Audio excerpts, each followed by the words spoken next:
I really believe it. If I die doing it, I'm dying doing what I love. I mean, the biggest and the only difference is having children. I mean, then all of a sudden, your life is not first. As the crow flies on the Vance Crow podcast. Welcome back to the podcast. I'm glad you're here. Today, I interview IndyCar racer Robby McGehee. A couple weeks ago, I had a chance to attend a dinner with Robby, and I was really very interested in the way that he responded to questions and the way that he thought about the conversation going on around him. And it was only later that I found out that he was an IndyCar racer, and I became quite interested in his calculations of risk and danger.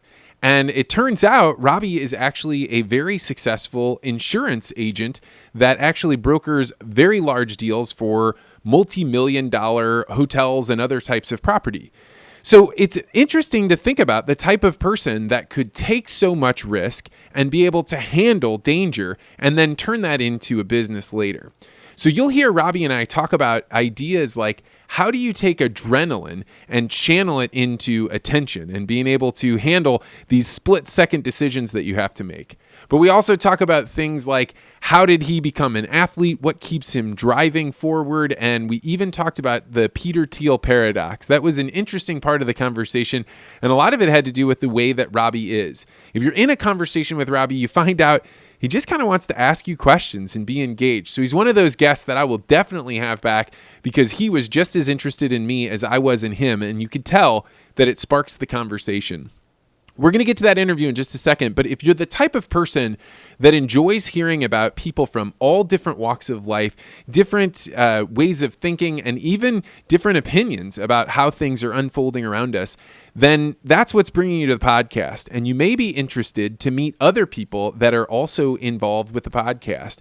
So I've started the Articulate Ventures Network, and people that want to support the podcast financially get invited to this network. And there are classes you can take that will help you become a tangibly better speaker. But even more than that, it allows you to interact with people from all over the United States and Canada, and really probably quite soon the world, where you get to hear what their opinions are about things. You get to see talks that they've put together and put up on YouTube, and you get to give them feedback and learn from what others in the network would say could help somebody become better. We have comedians, we have students, we have speakers that go out and do this all the time, and we have people that are really shy, and this is a bit of a stretch for them, but they found that this kind of community allows them to get better at the one thing that makes us human: our ability to communicate with other people.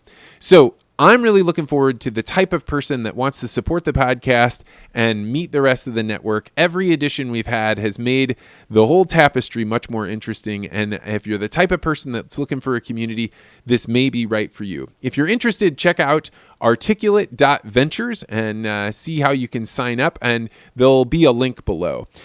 If you enjoy this interview, don't forget to like it, because hitting that shows it to other people, and make sure you subscribe and hit the bell, because this is the type of thing that allows other people to see this content, and it allows us to build a bigger network of people that are interested in hearing perspectives from all over. So I'm going to stop talking and get to the interview with my man, Robby McGehee, the IndyCar racer.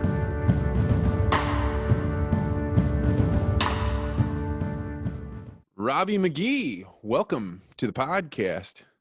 Thank you. Happy to be here. You're the first race car driver I've ever met. And as soon as I think of race car driving, I think of people that are adrenaline junkies. Are you an adrenaline junkie as an Indy race car driver?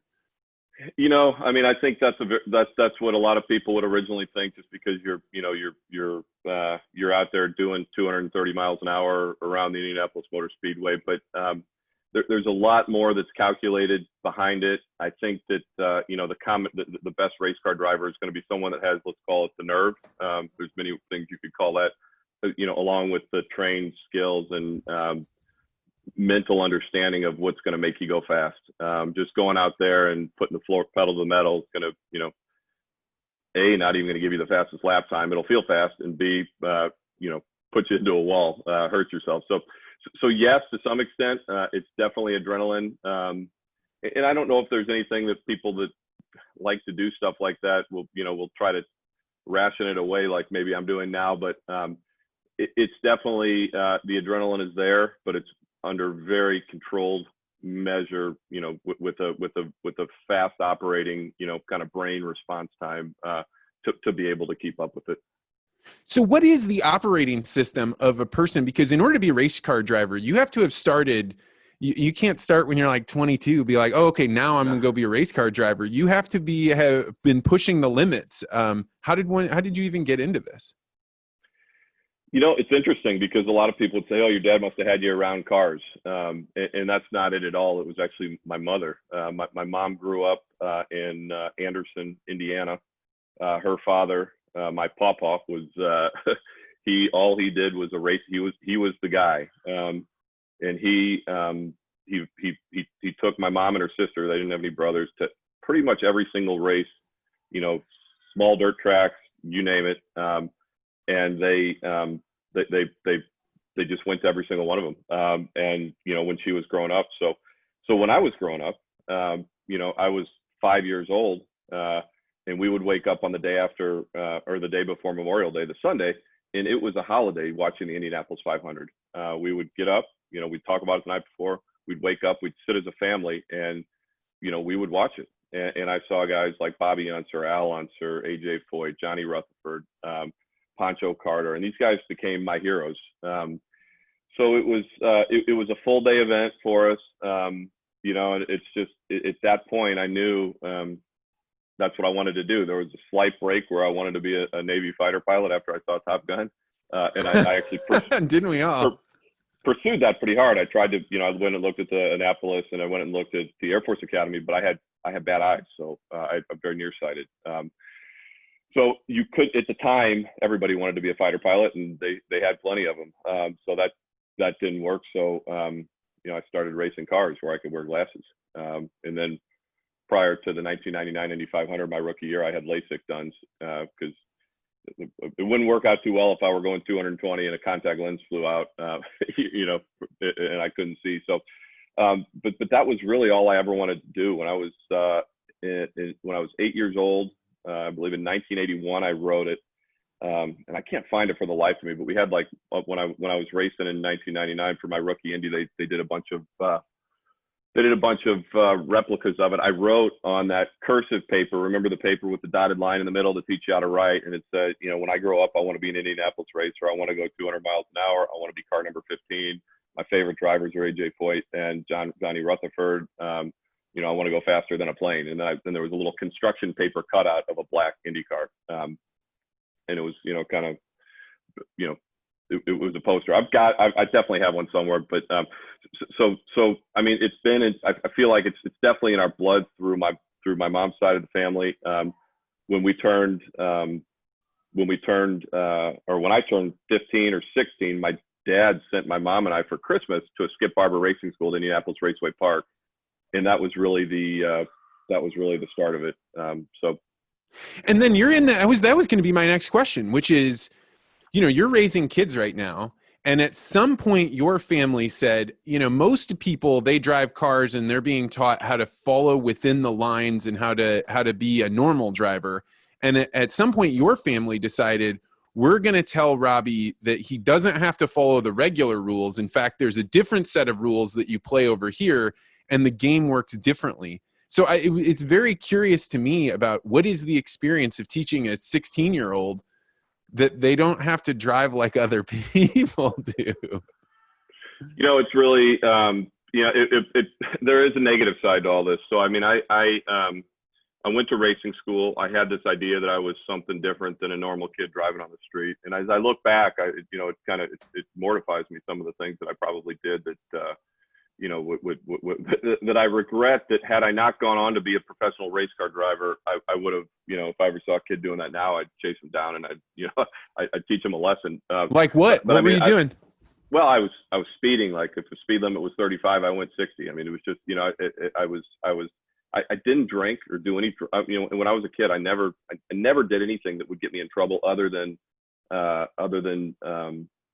driving cars fast. And, so I would maybe even toy with the police, and they would get so pissed off. And it was, again, I look back, I'm a huge supporter of the blue now. So I'm like, God, what a jerk was I to to be acting like this. But I would just, we would just go out and, race, and then we'd see cops, we'd slam on the brakes, and then we'd, again, I'm embarrassed to say this, but I was 16. I think I got 17 speeding tickets. Whoa. Yeah. It's I had one of those attorneys that you could pay $50 and they would amend it. And he fired me, said, "You're not taking my name down with yours." So again, this is the negative side of this. And had I not gone on to do this as a living, I'd be incredibly embarrassed. I'm still embarrassed, about it. And, and I'm going to raise my kids very differently in the sense that I'm not allowing them. And of course, my parents were mortified. I remember the Ladue police chief called their house and, said, "You guys got to do something. He's not harming anybody, but he's speeding all over the place." And I think, what is the speed, right? Like when you think about why you were pushing the accelerator, I mean, as a 16-year-old kid, I pushed the envelope, right? I went out and in the snow did donuts in church parking lots and definitely drove down in ditches and all that stuff. But like, there was some point in which I just didn't want to push it any further. What was driving you to push it further? It's just, now this is where you might get back to the adrenaline, and it's just raw because you're untrained at that point. It's just the feel of speed, man. It's, there's something that's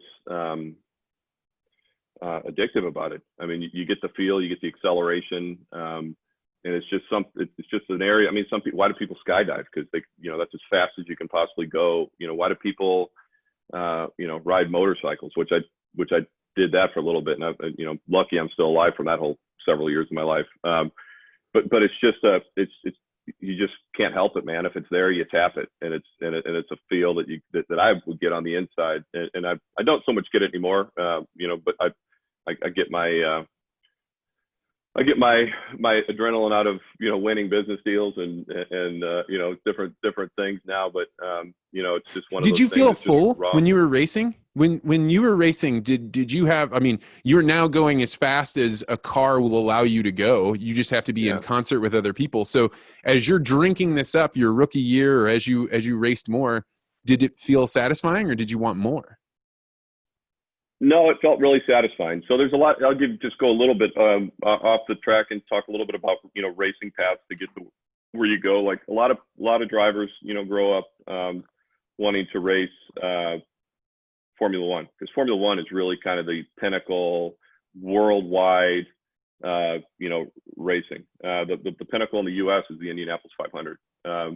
And I was always really satisfied with that. A lot of the guys I grew up racing with, they went to Europe, they moved there, they rented flats and, drove for teams in Formula 3. And I just had no interest in doing that, man. I wanted to go to the Indianapolis 500 because that's what I grew up. I just shared the story with you, what we did on the days. And that was all I wanted to do. So I focused on, I'm going to do what it takes to get to the Indianapolis 500.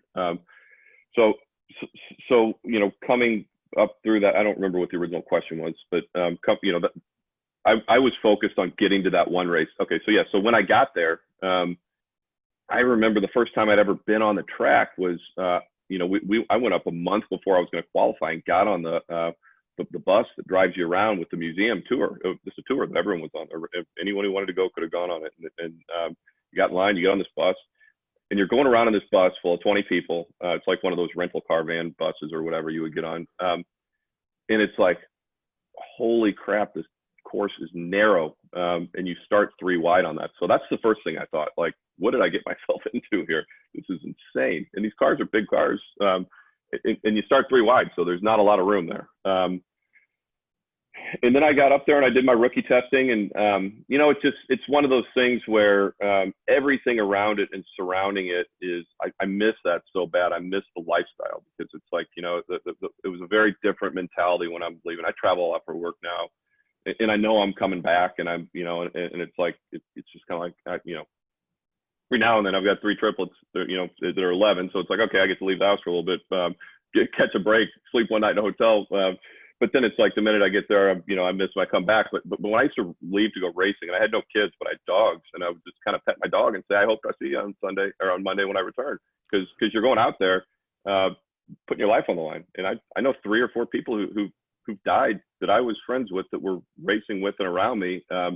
So it was, but Were then you I'd come home on a cognizant of Monday. it? So, I mean, like, it's Oh one yeah. thing, it's like, that's something that's most people, they never ever confront their mortality, right? And they're maybe working in a job where they're going into State Farm every day and just trying to bring home money for their family. But the idea of having a concept that in the blink of an eye you could be gone, most people don't face that. You're facing it as you're petting your dogs. Did that stick with you? Do Yeah. you still I have mean, that sense of mortality? no, I don't. I mean, because I was doing, something that could easily kill me. But here's the thing: when you're young, you're kind of like, you know what? If I die doing, and this is what I told people, and I really believe it. If I die doing this, I'm dying doing what I loved. I mean, the biggest and the only difference is having children. I mean, then all of a sudden, your life is not first. That scares the hell out of me because I got Yeah, a child coming in August, and I've been yeah. running around doing what I wanted to do for a long time. So my mortality was not all that important before. Well, I mean, you can measure it. I mean, you can certainly measure the things you do.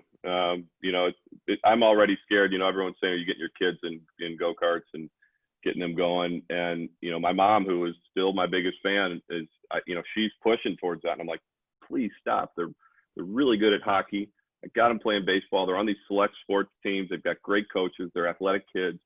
Let's just, and I never really had much of that. I did play some sports when I was a kid, but I didn't play anything that I could go to college on or, play super competitively in high school. So I think that I want to try to keep them focused on that where there's certainly risks with hockey and such. And every doctor I've ever seen said, don't let your kids play football or hockey, but whatever.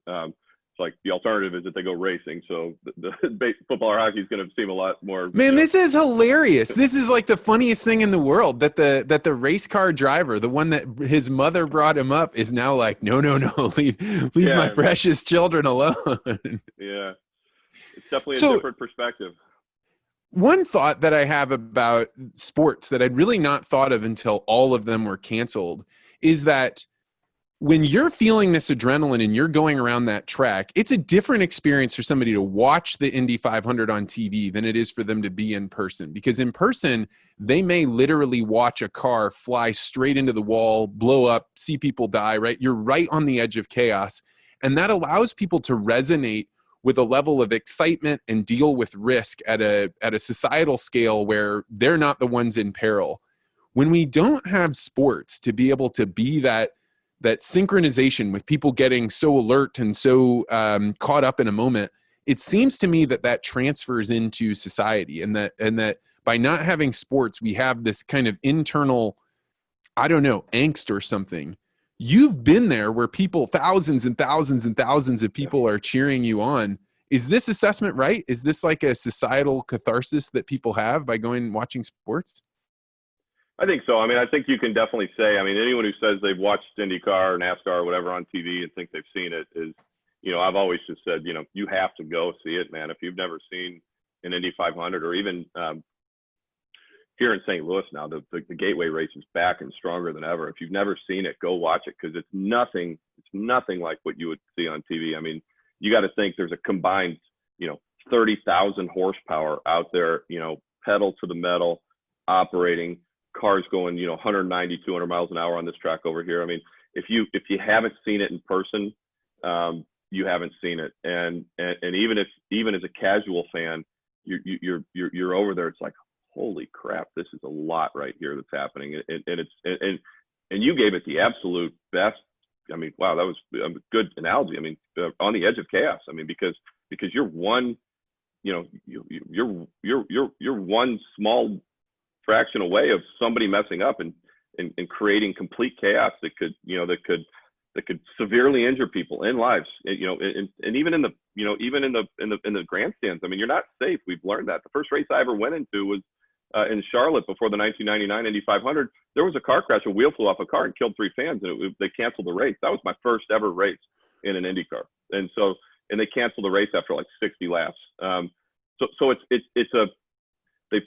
thank God they fixed it. And that was a terrible, terrible event because those people just showed up not knowing that they could die, but at the same time, it's just awful. There's no other way to put that.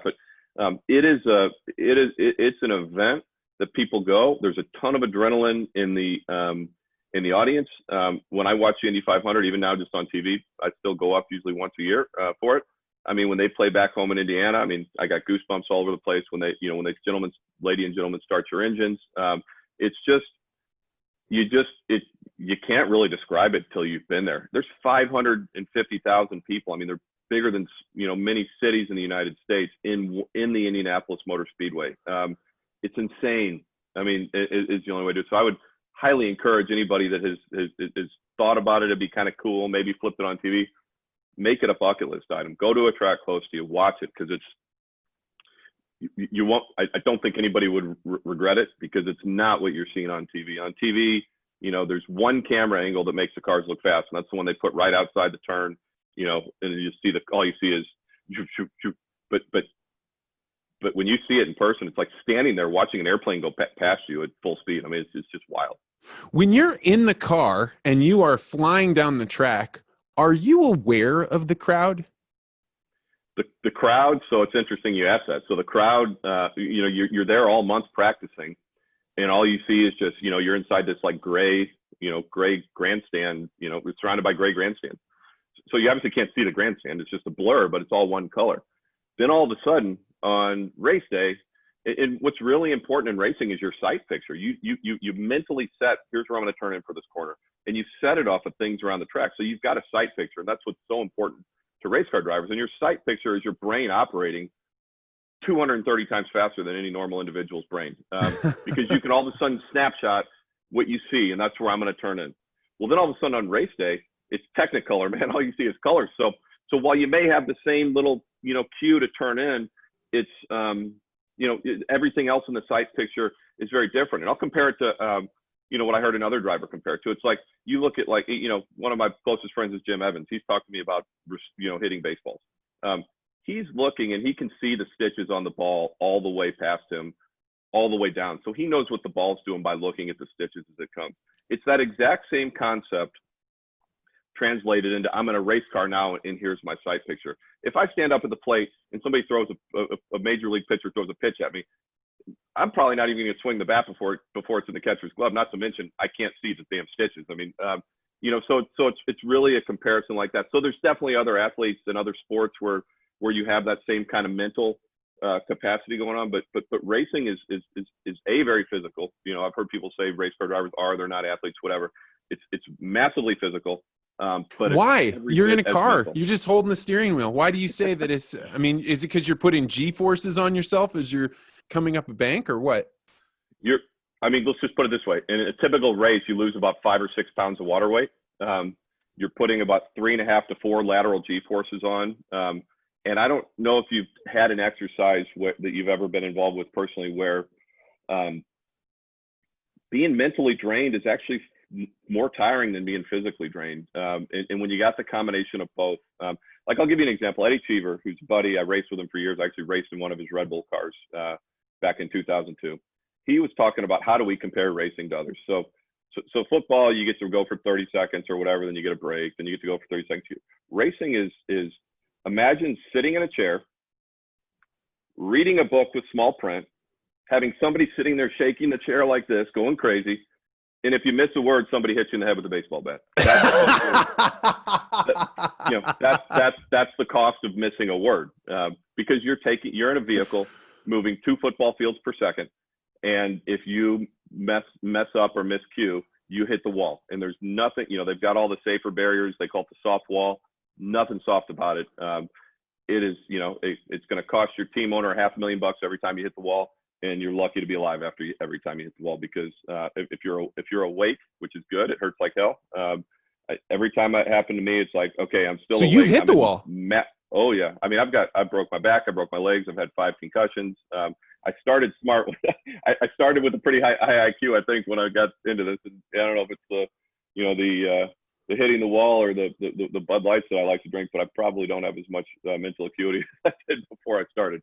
But I have had 5 concussions, so it is what it is. I mean, it's even with all the safety nets in there now.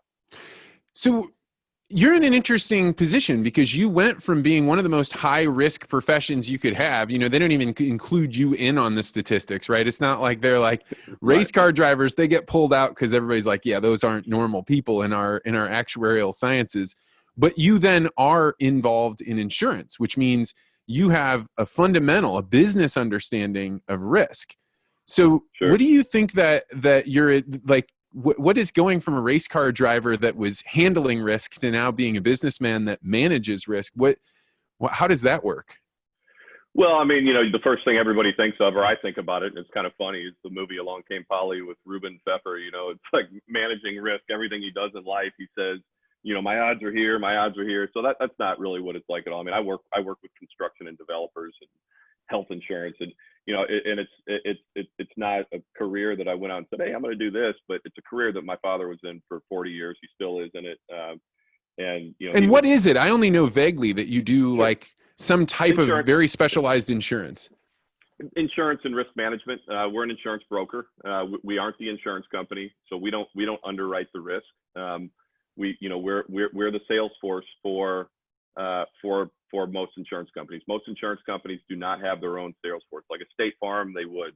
That's what you call a direct writer. But we worked with the Chubbs, the Travelers, the Zurichs, and they're big insurance companies that utilize the broker network to provide coverage. So what we do is, we source the client, we learn their business, and then we bring our product. And frankly, our product is, there's a lot of people in our business. We got a business full of mediocrity, which I love because it makes it easier to stand out. But we all sell the exact same insurance product, but our real product is our advice and our service. I went in, my dad, who's been obviously a huge mentor, and he's still around, and I still call him when I get perplexed on running a business, and he's super helpful. But he always told me this, and I remember it, and it served me very well. It's there's three real things that matter in our business. It's honesty and integrity, knowledge of your business, and willingness to serve. And that last one is what I believe has gotten me, it has helped propel us. And the willingness to serve is I think he got that, from being in the Army. You learned it, you're gonna, well, I guess you're gonna do it, or you do it no matter what. But it's just willingness to spend time. You just hey, I work for you. What can I do to help you? I'm here to help you, type thing. So that's really it. I mean, it's not a super complex business, but it can be, on a lot of the, I shouldn't say that. There's a lot of very complex things that we work on and do. But the reality is, we're an insurance broker. If you have a company and you need insurance, that's what we do. It strikes me that you have an interesting view on the nature of human beings, right? Because you've been around a bunch of people that have all decided they're going to strap themselves into cars that can go as fast as airplanes, or try as hard as they can. And then you also are in a position where you're meeting with people that have built something and they want to protect it. And so between those two divides is basically everyone in the world. Everyone wants to build something and protect it, but not everybody is willing to strap themselves in. And even some people that are willing shouldn't be there. What do you think that you know about human nature that the average person wouldn't? That's a tough question. I mean, I always put myself in the position of kind of who I'm talking with. I mean, so we deal with a lot of different people. I like dealing with business owners because I am one. And when I'm going to help them, I say, well, here's what I do. And just like when I go to my financial advisor, like, hey, what do you want to do? I want to know what you're doing, like, because I want to know how you do it, because you obviously have money, and I want to know how you protect it.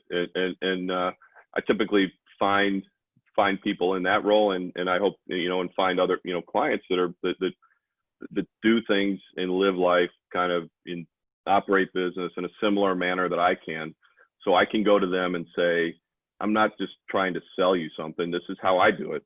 And for example, like, when I'll tell people not to insure something, like, I mean, if I were me, I wouldn't insure that, even though I don't make any money and I don't really care.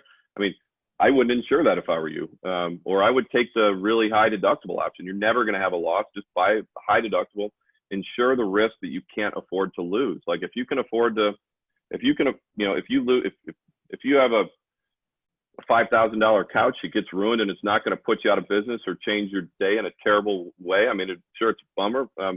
Don't insure it. Like, don't spend the money on it. But if your house burns down and now you got $1 million, $500,000 problem, you better insure that, because then that's going to change your day. So I just try to, I don't know that racing or anything I learned there really, comes into it. It's every now and then I'll run into a person that loves to talk about it, because race fans are very select. You either are or you aren't. And when you find one that is, we'll call to talk about insurance or construction or rebuilding or whatever else, and spend the first 15 minutes talking about the Indianapolis 500, which I love doing that.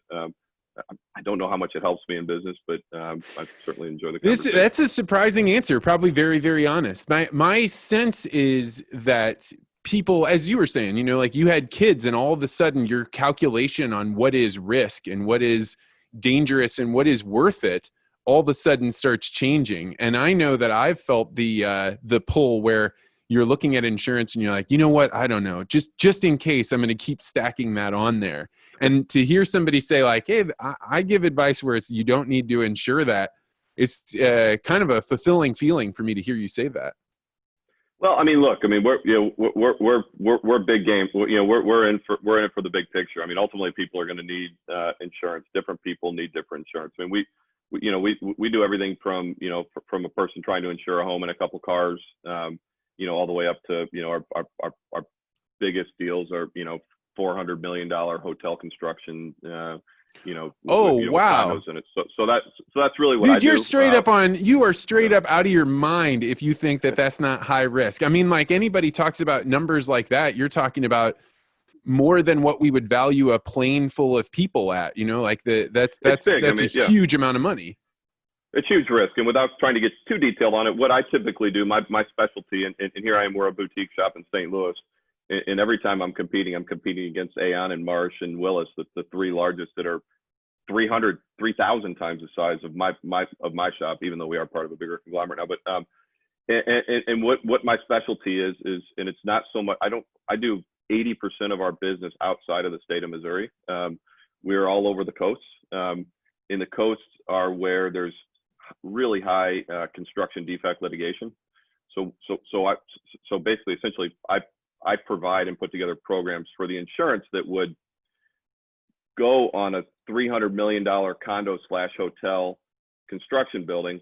And then 3 years later, when the people have already moved into it and, there's a leak that causes somebody to get, mold and get sick from mold, and, or there's subsidence, the whole building sinks and it comes back to faulty construction 3 years after it's done, most states can say up to 10 years after it's done, everybody who built it is still liable for it. So that's really what I specialize on. Those are my specific ones. But you know what? If somebody calls me and said, "Hey, Robby, can you help me with my house or my boat?" I'm like, "Yeah, sure." I mean, that's easy. That's not what I look for. But so we're my specific specialty is with large developers, large contractors, and of course we do plenty of business in St. Louis.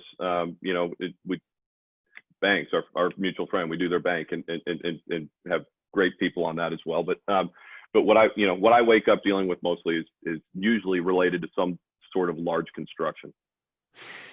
So if people aren't watching this, they're just listening to it, they don't know that you look jacked, dude. You're like 40 something years old and you look like you're in great shape. What do you do? Like I think it's always good to ask people this, because it's not an accident, right? And it's good to find out, what are you doing? Just like the financial guy that's done well with money, it's good to know, how did you get that good? I always want to know, what does somebody do to look jacked like that? Well, I'll tell you, and it's, just to give a little background on that. So, I'm a guy that I'm not fearful of it. I accept it and I love it, but I'm not, I mean, I still play video games every single day with my kids, with my friends. I during the Corona downtime, I mean, I somehow now own 7 pinball machines that I work on myself and I play. I mean, so being young and keeping the mind young is really important to me. And part of that is keeping, the body young. And I wouldn't say this is intentional, but I've always trained. I used to train 2 or 3 times a week, maybe 2 times a week, and looked fine. I mean, I just said 2 or 3 years ago, I'm going to train every single day, and that's either swimming, Peloton, which if you get on and follow me on Peloton, you'll know that I'm slightly lying about that one because I haven't been on it in a while. Because I go on the Peloton when I can't leave the house. When we were stuck inside the house and nobody was going outside, I was on the Peloton. I've been doing some really cool agility type training, which isn't going in the gym and just doing bench presses and curls, even though I do that too. I mean, I've kind of split up my training, but I'm just training every single day. When you decided to do that, so I did something similar, right? Where I was like, hey, I've never been a runner. And so last year I decided, well, what would it take to be a runner? And I decided I'm going to run 500 miles. Because if you run 500 miles, by the time you're done with that, you're a runner. You're a runner, right? And so I kind of thought that. And the thing that having a goal like that, the same way that you're saying I work out every day, is that it gives you something to push back on the voice of resistance. And the voice of resistance is that thing where it's like, hey, man, you worked out kind of hard yesterday, your knee's hurting a little bit. Maybe you should sleep in, or maybe you should take a day off because you don't want to go too hard. Do you have that voice of resistance? Do you have to fight that? Yeah. And I mean, I work out with trainers. So that's the other thing. Like if I skip, I'm letting them down. So I think that's a huge deal. When we were not allowed to leave the house, I was, sure. Am I going to go swim 100 laps or 50 laps today? I'm going to do it. Ah, man, I'd rather sit here. But I just make it a part of my day. And it's like, and even if I'm busier than hell, which I am, and I sit here, we got a certain thing we're dealing with now in our company that keeps us all busy, but I just make it part of my day, and I'm not going to schedule a call in. Like if I have to end a call because I've got an appointment, I'm going, and and I do it. And I'll tell you something that most people wouldn't likely know about me, which is kind of just funny, and some people might find. You might remember when we had that dinner together, but I am a major sweet tooth. Like I eat dessert, me and too. I absolutely have no control over. I can try. During the day, I can go to lunch and I can order like a chicken and broccoli, and I'll put hot spicy sauce or whatever on the chicken to give it something. But man, like when my wife Norma cooks, it's usually kids type stuff like butter noodles or whatever. I'm going to absolutely crush that. And then if there is a pint of ice cream in our freezer, I'm going to crush that too. And if there's Oreos around, they're gone. So I've asked her very many times, please don't buy this stuff in our house, to which she still buys it. And you got kids, man. You got kids. I know. So I can't even try to help myself sometimes. If I'm laying in bed at 11 o'clock and I know that there's Oreos in the house, and I'm like, I'm kind of hungry, but I'm half asleep. I'm like, the Oreos are going to win. I'm going to get up and I'm going to go pour 12 pints of milk and eat Oreos. It's like out of bed. It's like, why would I do this? But I mean, I'm the same way. And like the only thing that I have to fend that off, and it's in particular, if I have smoked a little bit of weed or something, like there's no chance that I'm going to be able to do that. And so for me, what I've done is I do one of two things. I either just get out a bowl of frozen cherries, because I can't chew cold things, so I just can suck on them, and so I get that sweet tooth. That's really good. But the other thing that I do is I brush my teeth, because I hate brushing my teeth. And so if I brush my teeth, then I'm like, oh, if I got to go have another cookie, or if I go pour myself some Honey Nut Cheerios, I got to brush my teeth again. Yeah, I know those late night smorgasbords coming home, man. I'll just start opening the kids' yogurts. I'll open bowls of cereal. I'll have lunch meat. I just line it up like I'm going to knock everyone down. And I think that's the funny thing for people like you and me. Like, I have figured out that I don't have the ability to force myself to go work out unless it's a part of routine. I don't eat well unless it's a part of a routine. And any one of those things where I start cheating on the margins, where I'm like, maybe I can get away with this. Like, I tried this cool, fun trick on myself where I let myself buy some Honey Nut Cheerios. And before you know it, that's what I'm eating right before I go to bed. I'm just shoveling Honey Nut Cheerios in. So I'm same as you, man. Like, get it out of here, because if my mind doesn't have the option to use it, it won't. Right. And that's the only way I can manage that kind of stuff. There's no question. So, I mean, that's an area where, especially during this time where we're stuck at home, it's, when you're training 5 times a week, you can afford to do that, and it's not going to stick on you. So the exercise part is just routine, man. I don't have a choice. I leave my house, I'm going to do it no matter what's happening. It doesn't matter if the world's exploding around me. I'm doing that. And I just did that. And then, 5 months later, it's like, holy crap. Like I think I was 14% body fat. I've never been that low in my life. All 14 of that percent is right in my gut, but I mean, so I'm still not there yet, but it makes a difference. I mean, there's a reason it works. And then of course, as once you see the results, it feeds off of itself. It's like, wow, this worked. I mean, you just got to go in with blind faith for the first, 3, 4, 5 months, but then you're seeing the results like, wow, this is awesome. I'm fond of telling people so I was, I don't know, 250. And then I decided I was going to go work out. In fact, my father-in-law took me to a spin class, and I thought, oh, this will be so easy. And after 10 minutes, I wanted to throw up, and he was just plugging along just fine. Yeah. So I realized like, hey, this is a problem. And I started working out, but I did the audiobook of Atlas Shrugged.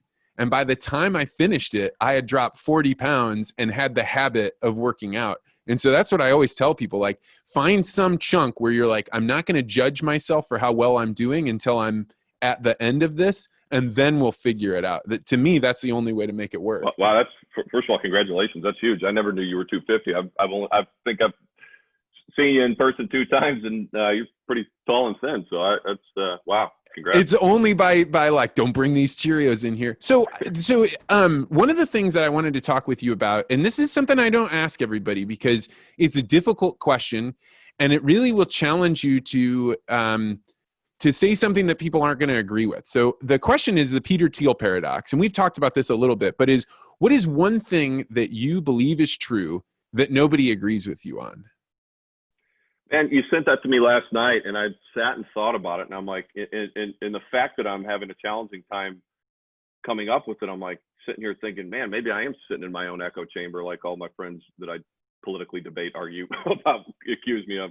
Like, man, I just, I wish I could say I think the Earth is flat, but I know it's round. I mean, like, I've just had a really challenging time thinking about that. I mean, like, what have most people said, or what? Do you have an example, or what? Like, well, mine, the one and so for me, they hit me like a meteor, right? Like, I think that you have to have this question on your mind so that as you're working out or as you're focused on something, you can have an idea and you can decide, is this something I want to pursue or not? But a while ago, I had the idea that I think that East St. Louis is one of the saddest places on earth. Like, it does not fulfill the human innate desire for people to have productive work, to have the ability to progress and move yourself forward. And I think a lot of that has to do with the politics of the state of Illinois. So my point of view is Missouri ought to put together a pile of cash. And when Illinois finally hits the skids and they can't afford to pay for all the things that they have to pay for, we offer to buy that entire area all the way out beyond Cahokia Mounds. So a lot of people don't realize that Cahokia Mounds is one of the great indigenous culture sites in the entire world. There's these mounds, there are these pyramids that are the largest in the Western Hemisphere, they're north awesome. of Mexico. Yeah. It's amazing. And it was an old culture that was here that disappeared. And I think we should be bringing back the value of the Mississippi River, the industrial corridor that's right there, and create a space where people that want to start businesses or do things that are normally reserved for some other place to be done there, and allow a human experiment of freedom and liberty to try different types of businesses there that we're not trying right now. And I think that we'll see that regenerate. And you could end up having East St. Louis look like Brooklyn looks onto Manhattan, where you're on one side of the river and you've got a beautiful side, and you look over at the other side and it looks beautiful too. Yeah, I mean, I've actually never thought about that, but I can tell you now, one of my closest friends has a business, Gateway Motorsports Park, where we just talked about the Indy racing stuff. Oh, that's right. Over there. Yeah. Yeah. And he's been very successful over there. And, I think a lot of where his success is coming from is it used to be owned by out-of-town owners that used to say it, the Madison, Illinois IndyCar race, and nobody showed up. He has made that a St. Louis asset. and he's pulling from this side of the river to go over there and use that. I think you're right. I mean, it's pretty despair. I mean, it's, you know, I'd never thought of a concept like you just said, but I certainly wouldn't argue on that. I mean, you know, that's, you know, I think we probably need to, you know, get our own downtown in shape first. I mean, you know, you hate to be. That's a fair point. From a city where, you know, we're top 2 on murder, everything, you know, everything. And now we're in the news for, you know, we're always in the news, it seems like, for, you know, kind of ridiculous sort of reasons. And I don't mean anything ridiculous. But I'll tell you that I think that the idea of St. Louis is actually a transcendent idea. And so I grew up north in Peoria, Illinois, the center of Illinois. And there's like a dividing line between, are you a Cubs fan or are you a Cardinals fan? And nobody was a White Sox fan. I don't think I met a White Sox fan until I was in my 30s. I actually finally met a White Sox fan. I'm like, where do you live, man? Because I've never met anybody that's a White Sox fan. So, but I think that when you come to St. Louis, you start realizing that as far as our broadcast would be taken out so people could hear games, you had parents and their children or grandparents and their children listening to this sporting event. And every once in a while, they would decide it's worth it to make the journey into the city to check out the sports and have dinner and then go back. And what you find out is that entrance and then exit into the city is like a beating heart. And it's like that explains what is St. Louis. And it's not just St. Louis proper, and it's not just the county. It's a larger idea. It's an emerging mega region, and I think it has culture. And so I don't really want it to be the Illinois-Missouri divide or even St. Louis city versus county or any of those things. I want people to think about, like, how do we make this area transcend the very thing that you're talking about, that when people hear about it, they only think about the bad things, but they don't realize that this is a place of culture and really interesting people like you. Well, I think you're exactly right. And I don't know that we actually met that first night, but the first time I heard you speak was at the charity where it gets the launch code event. The launch code. And you gave about a 30-minute speech about St. Louis and its history and what makes it so special. So it's very clear to me that you're very passionate about St. Louis. And I asked Travis, I said, man, who is that guy? That guy, what a great speaker, and what a great topic. So I really appreciated that. And now you're sharing this. It's clear that you're very passionate about St. Louis. I'm passionate about St. Louis. I was born and raised here. Half of my friends, you know, live in California, LA. Hey man, when are you going to move out here? It's like, dude, I'm never going to move there. I love St. Louis. I love St. Louis because it's right in the middle.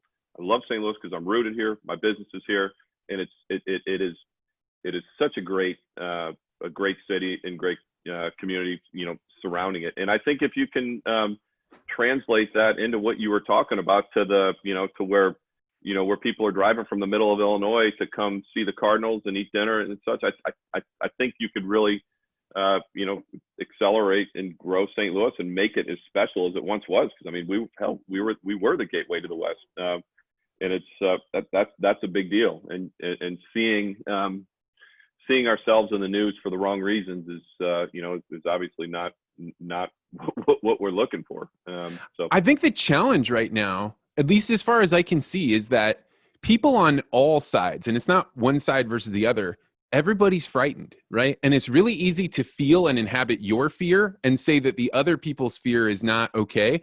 But if I were to try and find somebody that lives in St. Louis City that I could just talk with, I don't know how I would do that. It's easier for me in the world that I live in to find an IndyCar racer that is doing business all over the world than it is for me to find even people in my own neighborhood. And there's something about technology that has both opened up the world, but it's also divided it in a way. And that's a challenge that I want to figure out with other people, how to overcome that. Well, I think, I just listened to your podcast with our mutual friend Eric Schmidt, and he kind of talked about, you know, kind of technology and social media, kind of being the dehumanizing aspect of our communication, and it, especially when we're stuck in our homes. I mean, and it's, you know, I think that, you know, I don't know where to take it. It could be a 3-hour-long conversation, but the reality is, I mean, when people get together and look face to face, and, you know, and you start realizing, like he said, that, hey man, I don't agree with you, but I see you're a great father and a great family man. You know, it's all of a sudden you're past all that crap, and you just can't. You know, I do it myself. I mean, I tell my kids to get off their phone, and then I'm sitting there going between Twitter, Instagram, Facebook, and it's just like, what the hell am I doing? So I think that really, I think there's a lot to be said about that, man. Technology is dangerous. I mean, I think we all saw Terminator, man. Skynet's around the corner. Well, you told me you have a piece of equipment around that I'm super interested in. You have the VR headset, and I know you have to go here in just a second, but sure. I actually am getting a group of people together, whoever has a VR headset, and meeting on Saturday. So just to figure out, like, how does this thing work if you have a group of people? Yeah. So you'd be welcome to join us if you want. If people wanted to get a hold of you, if they wanted to see what you were like on Twitter or learn more about your business, what's the best way for them to get a hold of you, Robby? So all of my Twitter, Facebook, everything is Robby IRL, which stands for Indy Racing League number 5. So Robby IRL 5. Put an @ sign in front of that and Google it. You'll get every one of my accounts. And forewarning, if you, my personal stuff is on Facebook and Instagram. Twitter is usually me winning that, or trying to win the never-ending argument on politics. So, I'm going to change your mind about politics. Said nobody on Twitter. Right. So, so Twitter, I'm more just kind of lurking, and every now and then I'll retweet something. But I got the pictures of my. My kids, my daily life on the other stuff, and I try to keep the politics stuff out of that. But I mean, I'm pretty active on all of it, and I think all of my accounts don't require, they're public. So, well, Robby McGehee, there is going to come a day when you can sit across the table from me and we can do an in-person thing. But you are now my people. I really enjoyed this conversation, man. Well, I really enjoyed it as well. I appreciate you having me on, and hope to see you soon, man. Amen.